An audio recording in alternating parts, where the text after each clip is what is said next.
இயேசுவுக்கே புகழ்.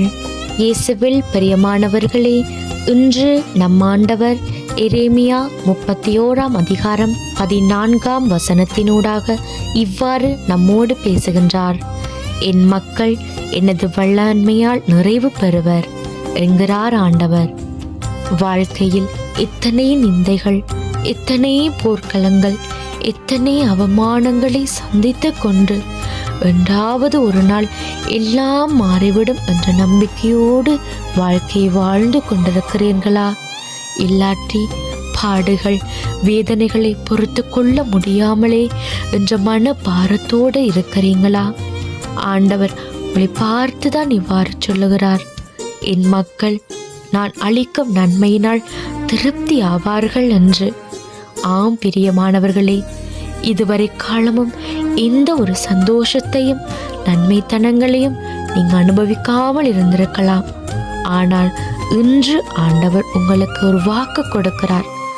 அழுது கொண்டிருப்பவர்களே, நீங்க சிரித்து மகிழ போகிறீங்க.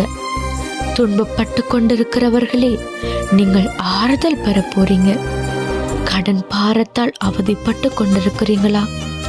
உங்களை ஆண்டவர் அதிலிருந்து நிரந்தரமாக விடுதலை அளித்து நிம்மதியாக வாழ பண்ண போகிறார். உங்கள் மனக்காயங்களோடு அன்றாடம் இரவு படுக்கையை கண்ணீரால் நனைத்து கொண்டிருக்கிறீங்களா? ஆண்டவர் உங்களை அவருடைய நன்மையால் நிரப்பி பரிபூரண அமைதி உள்ளவர்களாய் மாற பண்ண போகிறார்.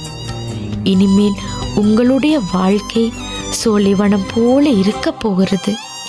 அதையும் இன்றிலிருந்தே நீங்க காண போறீங்க. அந்த மாற்றத்தை நீங்கள் கண்டு விசுவாசத்தோடு ஆண்டவரை போற்றி துதிக்கிறதுக்கான நேரம் மிக விரைவிலேயே வந்து கொண்டிருக்கிறது. ஆண்டவர் உங்களையும் உங்கள் குடும்பங்களையும் பரிபூரண நன்மையால் நிரப்பி உங்களை திருப்தியாக்குவாராக. ஆமேன்.